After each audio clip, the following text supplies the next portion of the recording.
Hey there, business owners. This is Mentor Shelley, wanting to talk to you guys today about, or tonight, depending on when you're watching this, about different areas of exposure that your business is going to have as as you're progressing, as you're working to grow it, or you're working to keep the business out of liability waters. We are going to get started. All right. Well, we're going to jump right into it. Um, Stay tuned. Mentor Shelley Consulting. Let's build your next level of success together. Mentor Shelley. All right.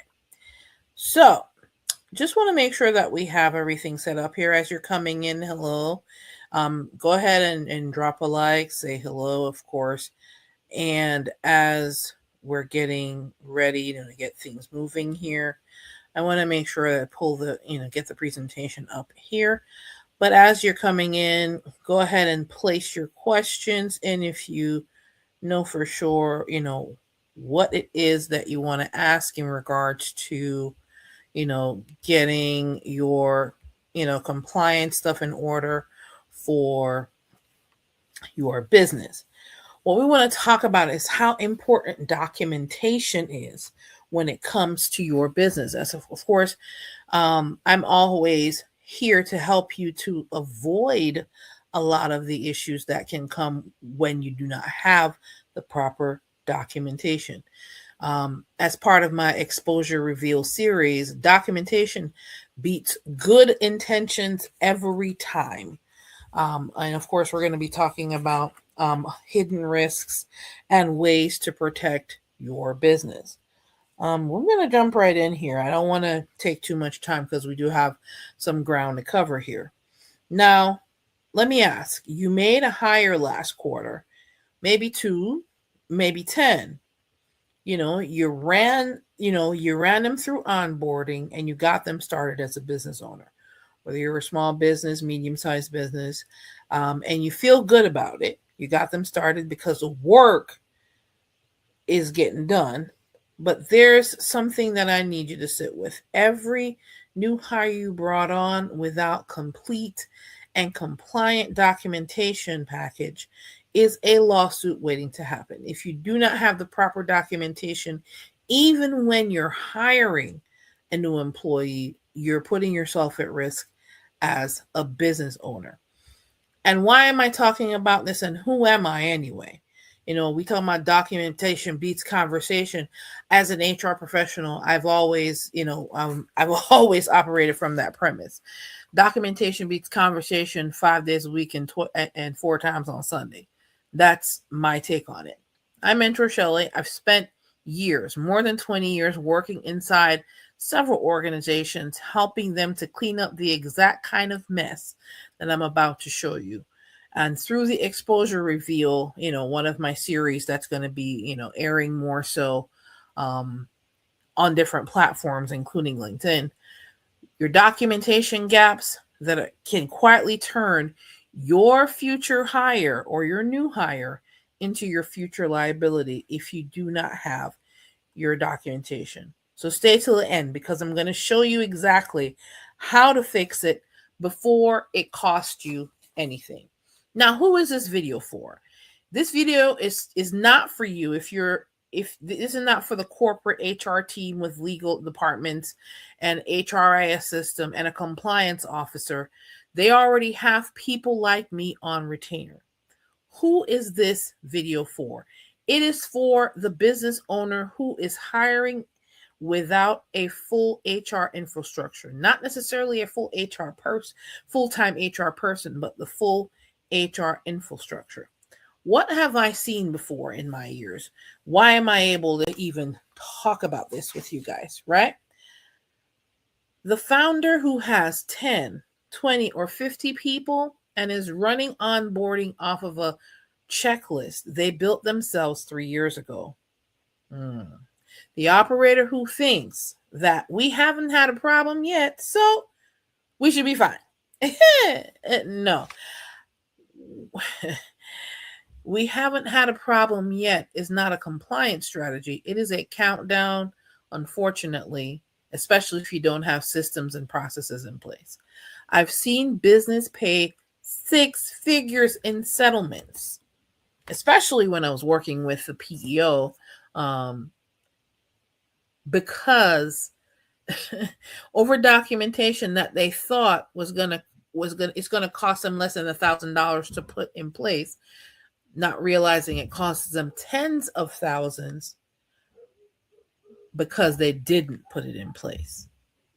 Over documentation they thought was optional. When it comes to documentation and your company, you're always better off with over documenting something instead of under documenting. I'm real serious about that. Okay, so let's talk about the different exposures that you may encounter as a business owner. Okay, as a business owner, especially a small business owner. Okay, number one, a verbal offer is not a contract, guys. Please make sure that you have a formal formal a formal offer letter.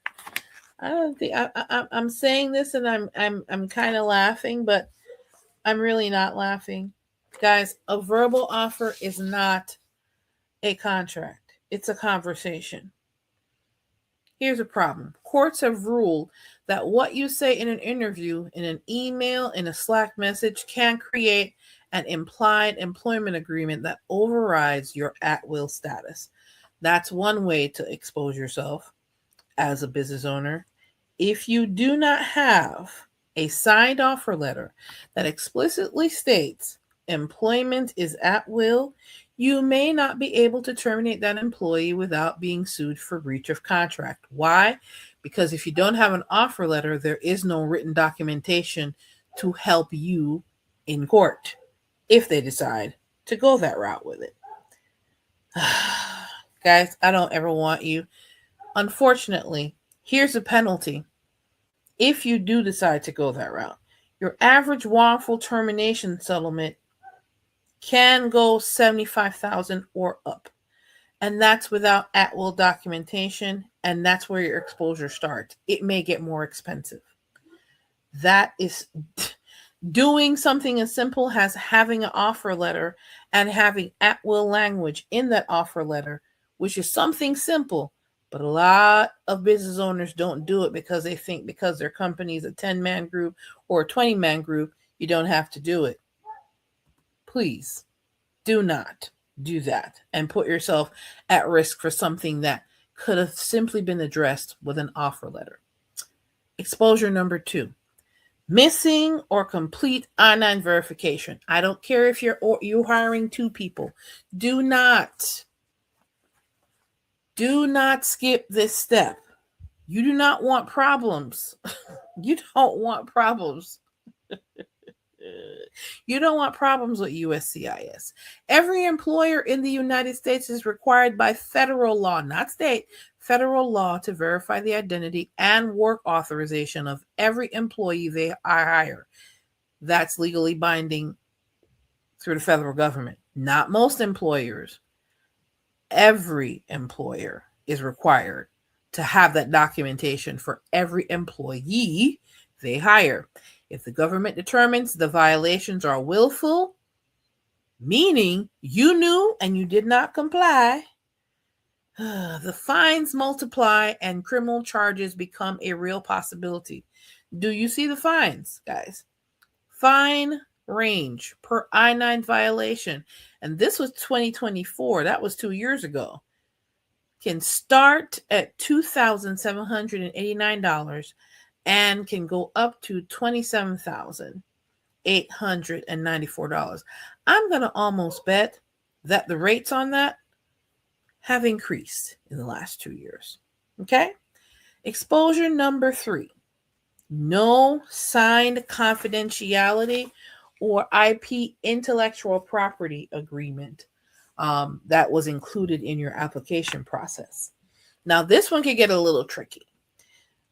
As an employer, you want to make sure that your new hire has access Your new hire is going to have access to your clients because maybe part of whatever it is that they're doing for your organization, they're going to have to work one-on-one with your clients in some facet, whether it be via email, website, chat, on the phone, in person, right? Your processes, your pricing, your proprietary systems, that's also part of your IP, your intellectual property.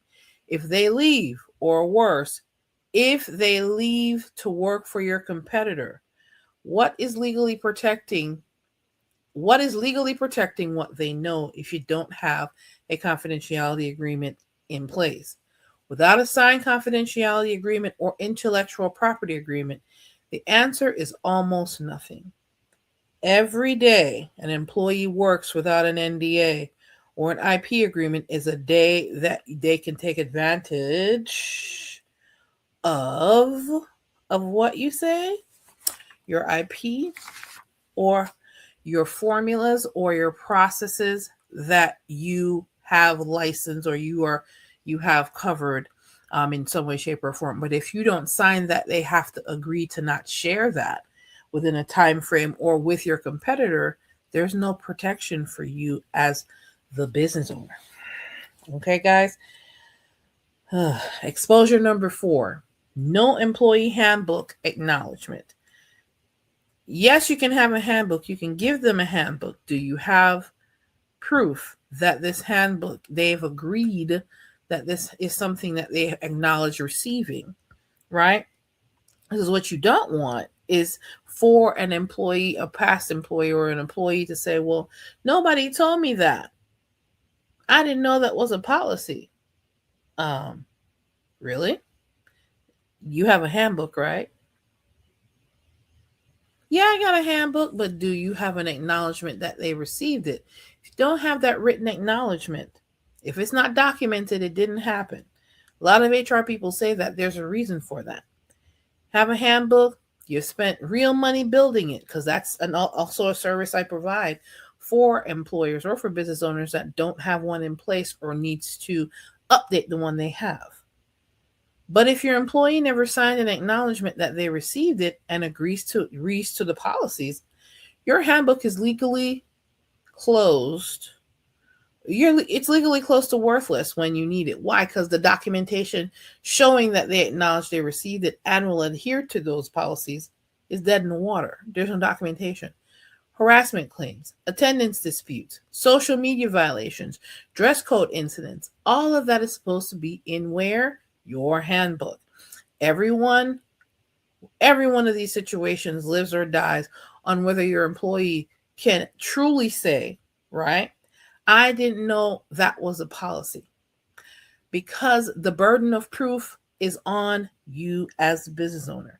I didn't know that was a policy. And if you do not have a written acknowledgement, guess what? They can get away with making that statement because you do not have your documentation to support you in that unfortunate venture. Okay? It is so important that you have a written acknowledgement for a handbook. When you hand them a handbook, they have to agree to it. There are some businesses that I've worked with, not only do they have the employees sign off that they received the handbook, they go through policy by policy, and the employees have to initial off and sign that they will adhere to these individual policies separate from the handbook that they also signed off on. So it's important to do both. If you're able to do that, great. At least have them not acknowledge that they received the handbook and they will adhere to the policies in the handbook while they're working for you. Exposure number 5: no job description on file. In this day and age, seriously, guys, no job description? How do they people know what they're going to be doing? You have to have a job description. A job description is, I hate to break it to you, it's not just an efficient hiring tool. It's a legal document. It defines the scope of work, the essential functions of the role, and the performance expectations. It sets the expectation, the premise, the position of how you want this person to function in your company. In an ADA accommodation dispute, That's your evidence. If you don't have a job description that you are giving to this person when they agree to work for your organization, what do you have to measure their performance against? In a wage and hour audit, it determines whether the role is correctly classified. If is it an hourly position? If it is an hourly, or is it a non-exempt or an exempt position? That's how important a job description is in your organization, especially when you're hiring. You're hiring new employees. Every employee in your organization has to have a job description. It's not just a fancy tool. Oh yeah, well, this is kind of telling them what to do. It helps to keep you from being exposed liability wise down the line, because the employees have to understand what it is that they're doing, how their performance is being measured, and how they're properly classified. All of those things are important. The job description needs to be completed before the person walks in the door. No job description means no documented standard to hold current and future employees against, and also include yourself in court. That could mean all kinds of liability in court if you don't have a job description for the positions that you're hiring for. As part of this exposure, if you decide not to take any action, and I've exposed some of the things that you're dealing with right now, this is what it's going to cost you if you don't do anything. And I hate to be the doom and gloom at this point, but it's so important for you to understand. I'm going to paint you a picture. You hired 3 people in the last 6 months, no signed offer letters, incomplete I-9s, no handbook acknowledgement, no documented handbook acknowledgement, no written handbook or documented handbook acknowledgement, no job description on file, no IP intellectual property agreements. One of these employees files a discrimination complaint against you as an employer. One leaves and takes your client list to a competitor. The Department of Labor audits you during a routine inspection. Now, guess what? You are fighting on 3 fronts. As a matter of fact, yep, 1, 2, that's about 4 or 5, fronts. And you have no documentation to defend yourself.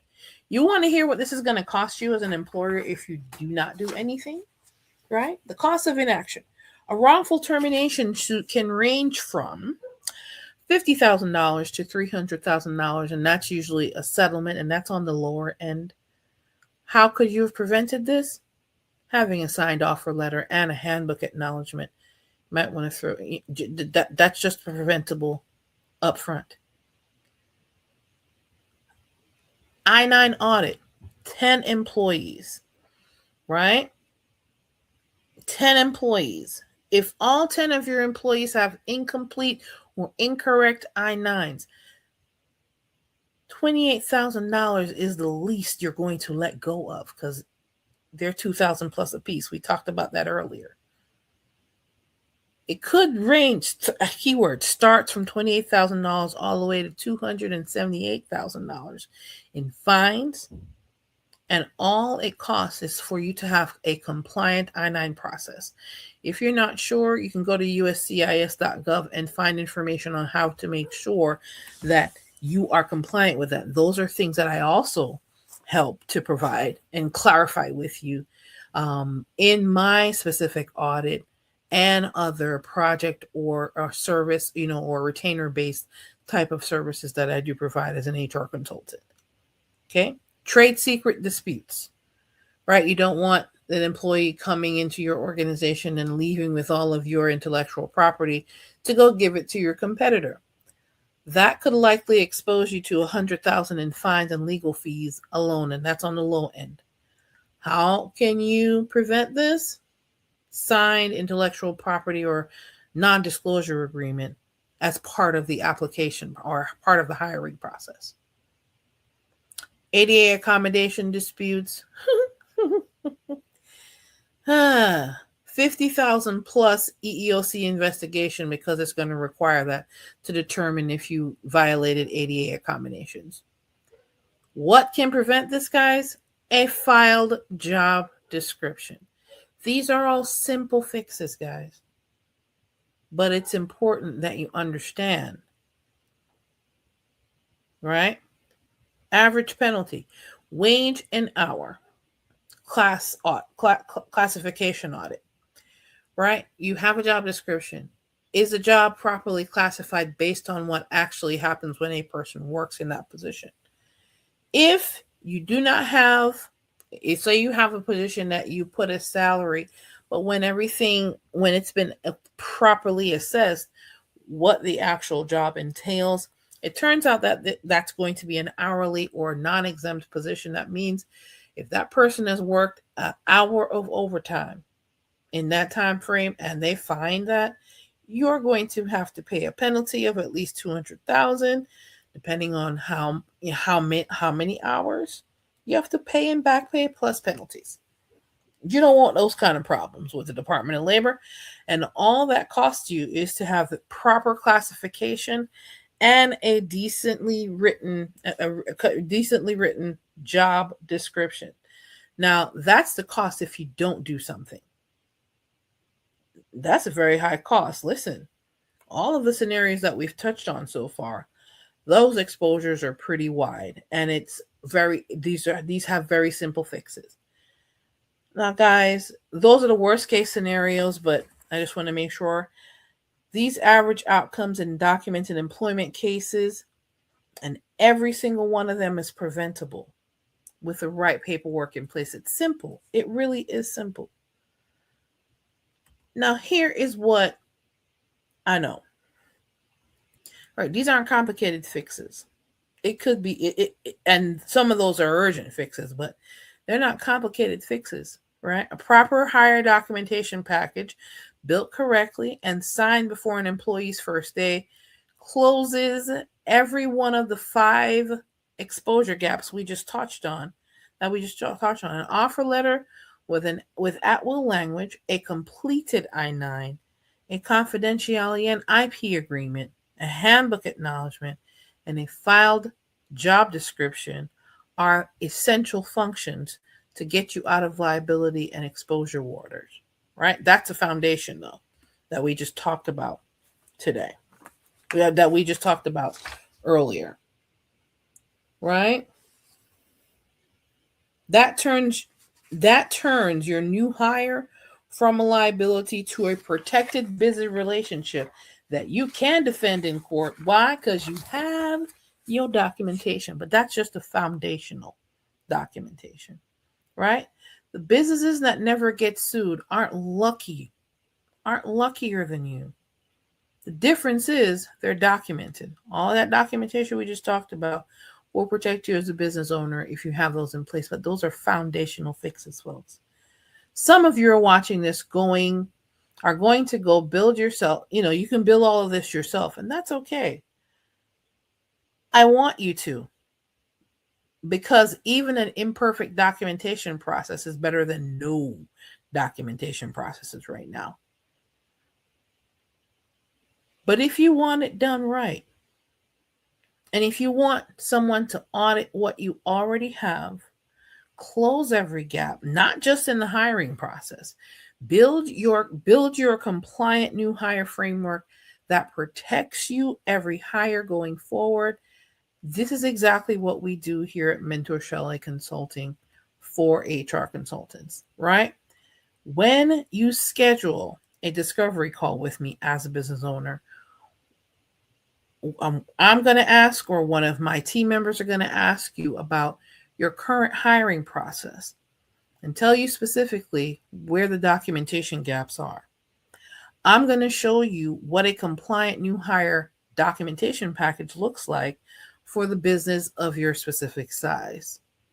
I'm going to tell you exactly how we can help you build it, so every hire you make from this point forward is protected. And how do you do that? Go ahead and go to mentorshelley.com/HR cons to get started. That's HR Cons for HR Consultant. Guys, this is not a sales pitch. This is a strategy conversation. And you're going to leave knowing exactly where you stand, regardless whether you work with me or not. I'm going to tell you this. The business owner who gets on that call are the ones who stop being reactive and start getting protected. The ones who don't, I see them later after the lawsuit. There have been times in the PEO setting where I have had and other HR consultants working with that specific client told them, here's a documentation. We've given them templates to put these particular, procedures in place to help them prevent, and some of them refuse to take action. When we're talking to them the next time, because they have to go to court, because they now have to defend their position when they could have prevented it in the first place. We don't want, I don't want to have to talk to you after the lawsuit once you get lawyers involved and you guys see the penalties that are on the lower end of the scale after a settlement. And every single time they say the same thing. I didn't think it would happen to us. I'm not willing to let that be your story. The link is below and it is also here on the screen. mentorshelley.com/HRCons. Book the call and let's protect your business now. I'm here to help you, but it requires you to take action. Go ahead and make that call and go ahead and schedule that call and let's have the conversation to get you out of liability waters. This is Mentor Shelley, your HR consultant, here to help you become a better business owner and stay out of liability waters, right? We want to make sure your exposure is slim to none. So this is why we talk about these things. All right, guys, take care and you have a good one. Book the call.